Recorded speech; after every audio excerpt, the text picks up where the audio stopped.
Hello అండి, welcome to Akki simple walks. High protein food ఎపిసోడ్లో మన next recipe oats pancake. ఓట్స్లో మనకి యాంటీ ఆక్సిడెంట్స్ అండ్ ఫైబర్ ఉంటాయి. ఓట్స్ని రెగ్యులర్గా తీసుకోవడం వల్ల బ్లడ్ షుగర్ లెవెల్స్ని కూడా కంట్రోల్లో ఉంచుకోవచ్చు. ఓట్స్ తీసుకోవడం వల్ల హార్ట్ ప్రాబ్లమ్స్ ఉన్న వాళ్ళకి చాలా ఉపయోగాలు ఉన్నాయండి. ఓట్స్లో క్యాలరీస్ చాలా తక్కువగా ఉంటాయి కాబట్టి వెయిట్ లాస్ అవ్వాలనుకునే వాళ్ళకి ఇది చాలా బెస్ట్ రెసిపీ అని చెప్పొచ్చు. ఓట్స్ ప్యాన్ కేక్ని ప్రిపేర్ చేసుకోవడానికి ముందుగా నేను 1 కప్ ఓట్స్ తీసుకున్నాను.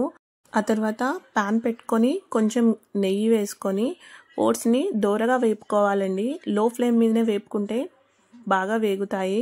ఇప్పుడు 1/2 కప్పు ఉప్మా రవ్వ తీసుకొని అదే కడాయిలో కొంచెం నెయ్యి వేసుకొని అది కూడా దోరగా వేపుకోవాలి. ఇప్పుడు ఓట్స్ని మిక్సీ జార్ తీసుకొని మెత్తగా గ్రైండ్ చేసుకోవాలి. ఇప్పుడు ఒక బౌల్ తీసుకొని అందులో మనం గ్రైండ్ చేసి పెట్టుకున్న ఓట్స్ పౌడర్ ఇంకా ఫ్రై చేసి పెట్టుకున్న ఉప్మా రవ్వని వేసుకోవాలి.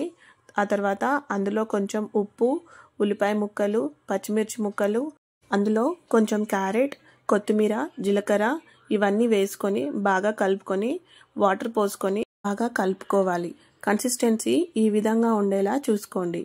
ఒకవేళ మీరు పిల్లలకి పెట్టాలనుకుంటే పచ్చిమిర్చి ముక్కల్ని స్కిప్ చేయొచ్చు. ఇవన్నీ బాగా కలిపాక 15 మినిట్స్ మూత పెట్టి పక్కన పెట్టుకోవాలి.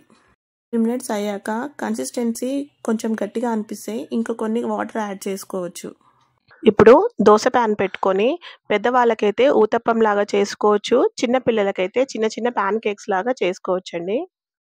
ఇందులో నేను క్యారెట్ వేసాను కదండి. క్యారెట్ బదులు ఇంకేదైనా ఆకుకూరైనా వేసుకోవచ్చు. పాలకూర తినాలనుకునే వాళ్ళు ఇలా పాలకూరను కూడా వేసుకొని ప్యాన్ కేక్ లాగా చేసుకోవచ్చు. అంతే అండి, ఎంతో హెల్దీ అండ్ టేస్టీగా ఉండే ఓట్స్ ప్యాన్ కేక్ రెసిపీ పల్లి చట్నీలోకైనా, టమాటో చట్నీలోకైనా, కొబ్బరి చట్నీలోకైనా సరే చాలా బాగుంటుందండి. ఈ వీడియో మీకు నచ్చినట్లయితే ప్లీజ్ లైక్, షేర్ అండ్ మరిన్ని హెల్దీ వీడియోస్ కోసం please subscribe my channel. Thank you all. Bye.